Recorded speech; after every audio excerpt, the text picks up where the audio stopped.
നമസ്കാരം, മലയാളി വാർത്തയിലേക്ക് സ്വാഗതം. കൊല്ലത്ത് കഴിഞ്ഞ ദിവസങ്ങളൊക്കെ നമ്മളെ വേദനിപ്പിച്ച ഒരു സംഭവമാണ് മിഥുൻ്റെ മരണം. ഇപ്പോൾ ഈ പൊതുദർശനമൊക്കെ പുരോഗമിക്കുകയാണ്.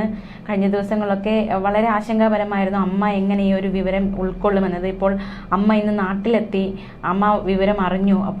ഇപ്പോൾ പൊതുദർശനം പുരോഗമിക്കുകയാണ്. ഇനി സംസ്കാര ചടങ്ങുകൾ ഉടൻ ഉണ്ടാകും.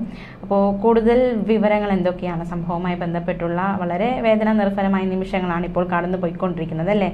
അതെ, ഇന്ന് രാവിലെ ഒരു 9:15 അമ്മ സുജ നെടുമ്പാശ്ശേരി എയർപോർട്ടിൽ വന്നിറങ്ങിയത്.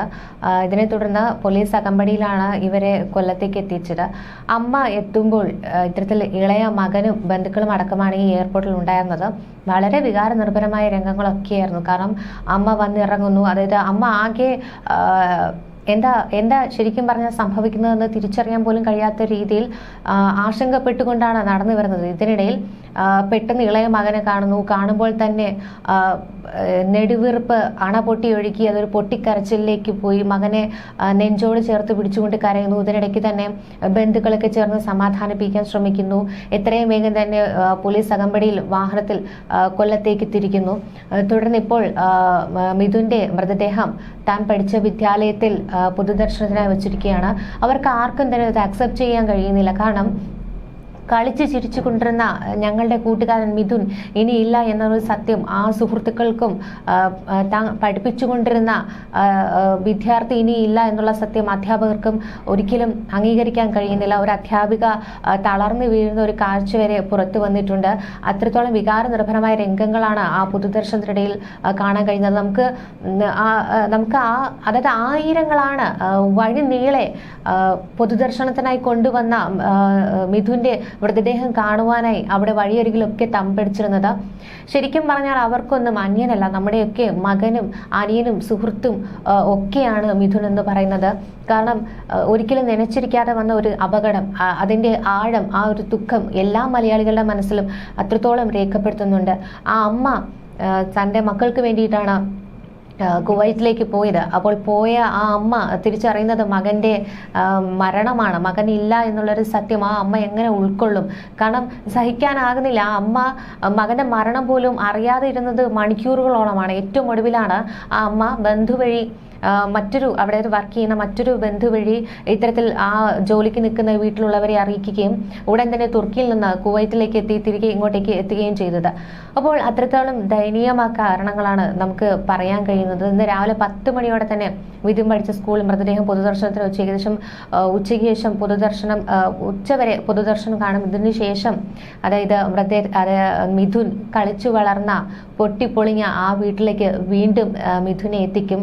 അവിടെയും ഇത്തരത്തിൽ അന്ത്യാഞ്ജലി അർപ്പിക്കാൻ വളരെയധികം ആളുകളാണ് അവിടെ എത്തിച്ചേർന്നിട്ടുള്ളത് തന്നെ. തുടർന്ന് വൈകിട്ട് 5 മണിയോടെ ആയിരിക്കും വീട്ടുവളപ്പിൽ സംസ്കാരം നടത്തുക. അപ്പോൾ നമുക്കറിയാം ഈ മിഥുന്റെ മരണത്തിന് ഇടയാക്കിയ വൈദ്യുതി ലൈനുകൾ ഇന്ന് KSEB നീക്കം ചെയ്യുമെന്നാണ് അറിയിച്ചിട്ടുള്ളത്. നടപടികളൊക്കെ തുടങ്ങി കഴിഞ്ഞിട്ടുണ്ട്. അതായത് ഈ മരണവുമായി ബന്ധപ്പെട്ട് ഒരുപാട് ഇപ്പോൾ പ്രധാന അധ്യാപിക സസ്പെൻഡ് ചെയ്യുക എന്ന തരത്തിലേക്ക് കാര്യങ്ങൾ എത്തിയിരുന്നു. കഴിഞ്ഞ ദിവസം ബാലാവകാശ കമ്മീഷൻ ചെയർമാന്റെ സാന്നിധ്യത്തിൽ യോഗം നടന്നിരുന്നു. അപ്പോൾ ആ യോഗത്തിൽ ഈ വൈദ്യുതി ലൈൻ മാറ്റുക എന്നൊരു ധാരണയിൽ എത്തിയിരുന്നു.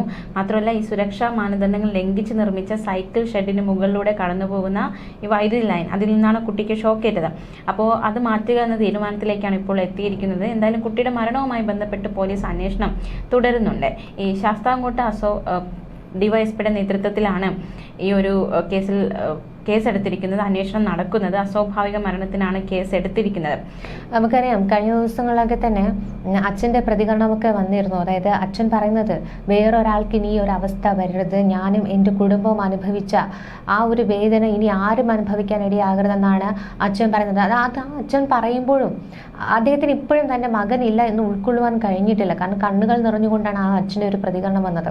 രാവിലെ ട്യൂഷൻ സെന്ററിലേക്ക് കൊണ്ടുവിട്ട തൻ്റെ പ്രിയപ്പെട്ട മകൻ ജീവനോടെ ഇല്ലെന്ന ഒരു യാഥാർത്ഥ്യമൊക്കെ അവർക്ക് ഉൾക്കൊള്ളുവാൻ കഴിയുന്നില്ല. കാരണം അത്രത്തോളം നല്ല ആക്റ്റീവായ ഒരു കുട്ടിയായിരുന്നു.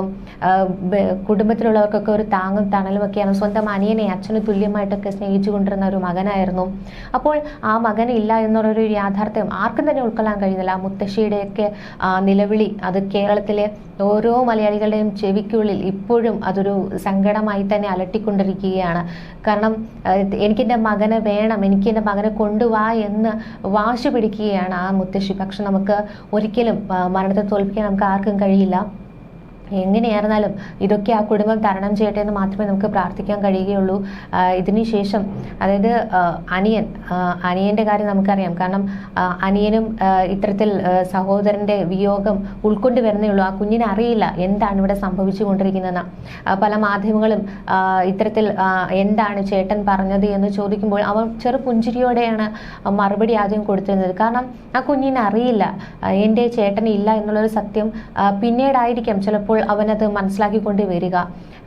തീർച്ചയായിട്ടും സുജിൻ ഇപ്പോഴും മുത്തശ്ശിയുടെ കൂടെ തന്നെയാണുള്ളത്. കാരണം ഏറ്റവും അവസാനം അതായത് ചേട്ടൻ ഒരു മാസങ്ങൾക്ക് മുൻപ് പുതിയ സ്കൂളിൽ ചേർന്നപ്പോൾ ആ അനിയനും ഇത്തരത്തിൽ ആ സ്കൂൾ കാണുവാനായിട്ട് പോയിരുന്നു. അവിടെ തന്നെയാണ് ഇപ്പോൾ ഏറ്റവും ഒടുവിലായി ചേതനയേറ്റ ശരീരം അവിടെ എത്തിച്ചിരിക്കുന്നതും. അപ്പോൾ ഇത്തരത്തിൽ വളരെയധികം നമുക്ക് ഒരിക്കലും എന്താ പറയുക, നമ്മൾ കണ്ടുപോയ പല രംഗങ്ങളിൽ നിന്നും മാറി നിന്നുകൊണ്ട് വളരെ സങ്കടകരമായ ദൃശ്യങ്ങളാണ് പുറത്തു വന്നുകൊണ്ടിരിക്കുന്നത് എന്നുള്ളതാണ്. അപ്പോൾ അതായത് ഈ അനിയനെ നോക്കാനും അമ്മ കൂടെയില്ലാത്ത ബുദ്ധിമുട്ടൊക്കെ ഇല്ലാതെയാണ് ഇത്രയും നാൾ മിഥുൻ കൊണ്ടു നടന്നത്. പക്ഷെ അങ്ങനെ ഒരു ഏട്ടൻ ഇല്ല എന്നുള്ളൊരു സത്യം ഇനിയുള്ള കാലങ്ങളിൽ ആ കുഞ്ഞ് അറിയുമെന്നുള്ളതാണ്. നമുക്കറിയാവുന്നത് പോലെ തന്നെ ഒരുപാട് ആഗ്രഹങ്ങൾ പട്ടാളക്കാരനാകണം എന്നായിരുന്നു ഇതിൻ്റെ ആഗ്രഹം എന്നാണ് കഴിഞ്ഞ ദിവസങ്ങളിലൊക്കെ ഉറ്റവർ പ്രതികരിച്ചത്. അപ്പോൾ കുഞ്ഞു കുട്ടിയാണ്, അപ്പോൾ ആഗ്രഹങ്ങൾ ഒരുപാടുണ്ടായിരുന്നു. അതെല്ലാം പകുതി വഴിയിൽ അവസാനിക്കുന്ന സാഹചര്യമാണ് ഉണ്ടായിരിക്കുന്നത്. ആ മാതാപിതാക്കളുടെ വേദന നമുക്ക് ചിന്തിക്കാവുന്നതിനപ്പുറമാണ്. ഇത്രയും കുഞ്ഞിലെ ആ കുട്ടിയുടെ മരണം അത് ആ മാതാപിതാക്കൾ എങ്ങനെ ഉൾക്കൊള്ളും, അതിപ്പോഴും ചിന്തിക്കാവുന്നതിലപ്പുറം തന്നെയാണ്. ആർക്കും താങ്ങാനാകുന്നില്ല. ആ വൈകാരികമായ രംഗങ്ങളാണ് നമ്മളിപ്പോൾ അവിടെ നിന്ന് കണ്ടുകൊണ്ടിരിക്കുന്നത്. അപ്പോൾ എന്തൊക്കെ കൊടുത്താലും എന്തൊക്കെ പകരം കൊടുത്താലും ഒരു ജീവന് പകരമാകില്ല എന്ന സത്യം ഒരു വശത്ത് നിൽക്കുന്നുണ്ട്. കാരണം ഇതിനുശേഷം മിഥുൻ ആഗ്രഹിച്ചതുപോലെ ഒരു വീടൊക്കെ അവർക്ക് യാഥാർത്ഥ്യമാകുമെങ്കിൽ പോലും ഒരിക്കലും മിഥുന്റെ ഓർമ്മകൾ ആ വീട്ടിൽ നിന്ന് മായില്ല എന്നുള്ളതാണ്. കാരണം അവൻ ഒരുപാട് സ്വപ്നങ്ങളൊക്കെ ബാക്കിയാണ് ആ മണ്ണിൽ തന്നെ അലിഞ്ഞു ചേരുന്നത്.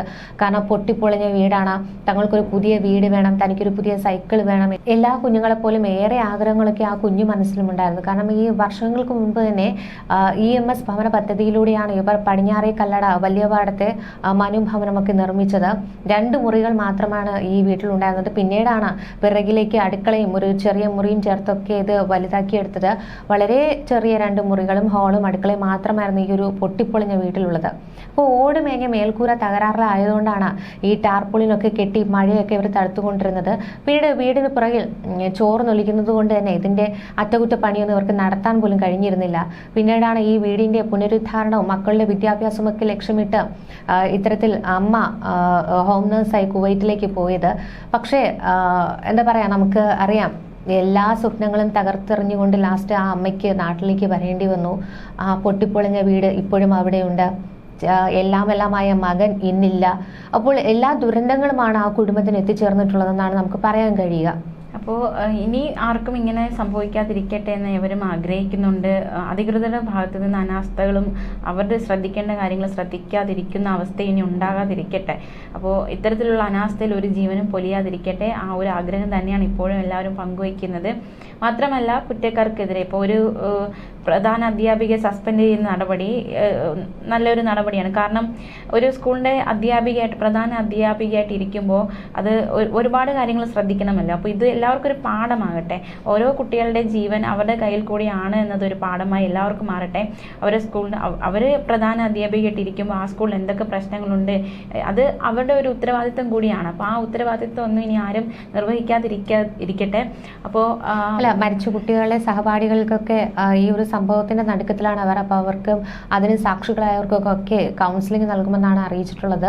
അപ്പോൾ കൗൺസിലിംഗ് നൽകിയാലും ഇനി മിഥുൻ ഇല്ല എന്നുള്ളൊരു സത്യം അവർക്ക് ഉൾക്കൊണ്ടുവരുവാൻ വളരെ ദിവസങ്ങളെടുക്കും. കാരണം കുഞ്ഞു കുട്ടികളാണ്. അവർ മുന്നിൽ കണ്ടത് നുരയും പതയും വന്ന് ജീവനോട് മല്ലിട്ടുകൊണ്ടിരുന്ന തങ്ങളുടെ സഹപാഠിയെയാണ്.